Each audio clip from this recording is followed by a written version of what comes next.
रस्सी का जादू, हरियाणा की लोक कथा। एक बूढ़ा आदमी अपने परिवार के साथ शहर की ओर जा रहा था। अपने सफर के दूसरे दिन दोपहर के समय वे एक बड़े से बरगद पेड़ के पास पहुंचे और थोड़ी देर के लिए वहां आराम करने का निर्णय लिया। वह आदमी बेकार नहीं बैठना चाहता था, तो उसने रस्सी बनाने की सोची। उसने अपने बड़े बेटे को पास ही के एक नगर में जूट खरीदने के लिए भेजा। उसने अपने दूसरे बेटे को सब्जियां खरीदने के लिए और तीसरे को खाने का सामान खरीदने के लिए भेजा। उसने अपनी बहुओं को भी काम सौंपा। एक को उसने पानी भरने के लिए भेजा और दूसरी को लकड़ियां बटोर कर लाने भेजा। तीसरी वाली से उसने आटा गूंथने को कहा। जब उसे अपनी जरूरत का सारा सामान मिल गया, तब वह आदमी पेड़ के नीचे रस्सी बनाने के लिए बैठ गया। उस पेड़ में एक दानव रहता था। जब से उस आदमी और उसके परिवार ने उस पेड़ के नीचे डेरा डाला था, तब से वह दानव उन पर नजर रख रहा था। आश्चर्य की बात है, ये आदमी रस्सी क्यों बना रहा है? मुझे बहुत उत्सुकता हो रही है। मैं स्वयं ही उस आदमी से पता लगाता हूं।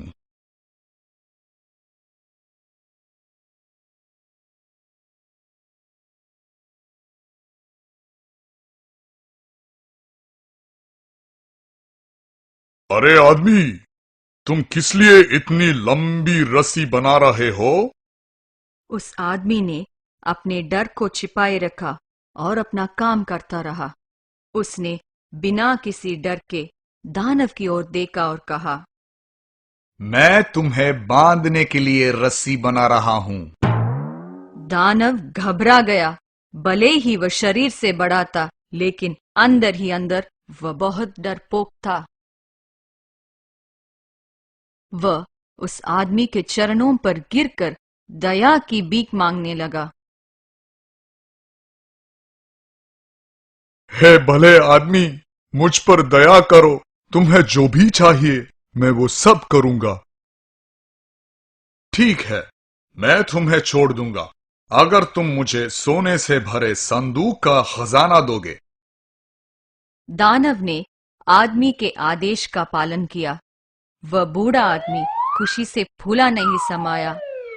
अपने सफर से वह एक अमीर आदमी बनकर अपने गांव लौटा। जब उसके पड़ोसी ने सुना कि उसे इतना सारा धन कैसे मिला, तब उसने अपने परिवार वालों को इकट्ठा किया और दानव के निवास स्थान की ओर निकल पड़ा। वहां वो अपने बेटों और बहुओं को आदेश देने लगा, लेकिन उसके बेटों ने पेड़ की छांव छोड़कर यहां वहां जाने से इनकार कर दिया और उसकी बहुओं ने उस पर ध्यान ही नहीं दिया। उसे सब कुछ अपने आप ही करना पड़ा। आखिरकार उसने अपनी जरूरत का सारा सामान इकट्ठा किया और रस्सी बनाने के लिए पेड़ के नीचे बैठ गया। वह बहुत रोमांचित हुआ जब उसने दानव को पेड़ में से नीचे उतरते हुए देखा। अरे आदमी, तुम वो रस्सी क्यों बना रहे हो? आहा, मेरी योजना कामयाब हुई। दानव आ गया। तुम्हें बांधने के लिए, और किस लिए? दानव हंसने लगा। तो तुम डर गए हो। अच्छा होगा अगर तुम मुझे खजाना दे दो, नहीं तो मैं तुम्हें नहीं छोड़ूंगा। अभागे आदमी, तुम्हारा अपना परिवार तुमसे नहीं डरता।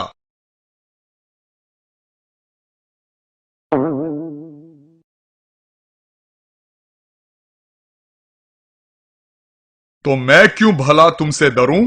किसी और को बांधने से पहले अपने बेटों और बहुओं को बांधो।